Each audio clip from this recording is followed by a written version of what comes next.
I think we could have an intellectual property war with China, and especially it makes it bad, in my opinion, that every other country has, in a trade agreement, the TPP trade agreement, that sort of gave an alignment to compete with China. The U.S. didn't enter that. I also think, though, that there's something very specific when it comes to chip makers.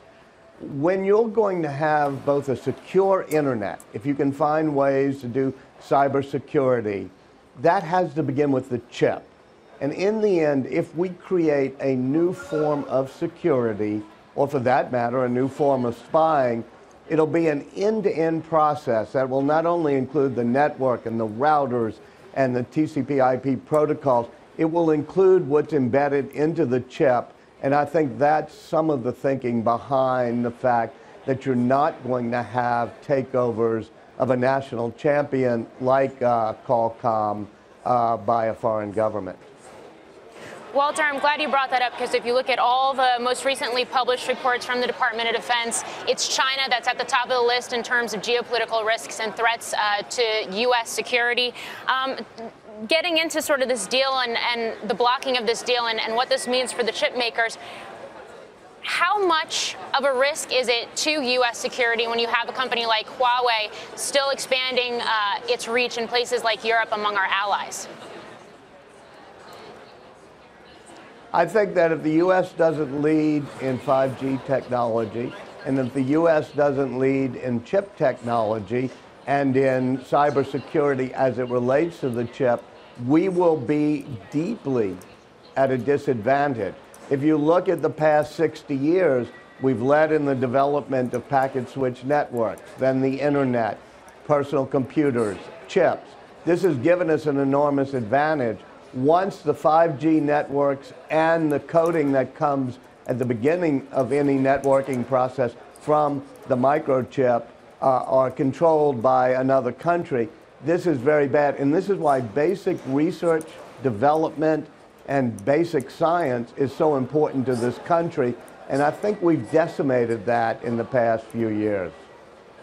Walter, it's interesting. There were rumblings months ago about people in the White House perhaps considering nationalizing 5G. Now we have this statement effectively from the White House about Broadcom's attempt to buy Qualcomm, emphasizing 5G basically as infrastructure critical to national security. We haven't talked too much about 5G and how its low latency, its treatment of battery life is so important, but out in Barcelona at Mobile World Congress just a few weeks ago, it was top of mind. And China and the U.S. were in front as far as developing that.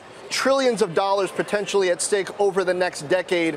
What other companies do you think are potentially important in this space? We might think of them as tech companies, but there's huge potential for how they can grow in the 5G future. Apple is one that comes to mind. Yeah, obviously Apple, Google, Facebook, Amazon, all are going to need to help be part of the standards for a 5G network. But I think it's most important to figure out how this falls into a national security realm, which is what the administration and the CFIUS order, the foreign investment order, just did. There are two big things that are going to happen in networking technology over the next 5 years. One is 5G. The other is finding some ways to do more secure packet switched networks so that they're less vulnerable to attacks. All of that comes from everything from the chip to the network. And I think you're going to see a moonshot almost by any administration, but this administration, to try to figure out how do you build a secure network and how do you build a 5G network and how do you make sure China or another country doesn't build it first. So just to underline it, Walter, it sounds like if you were leading CFIUS, you would have written a similar letter. And you think they are being somewhat forward-thinking, it sounds like. I think I would have. I think I would have. I mean, let's leave all the politics aside. This is truly national security.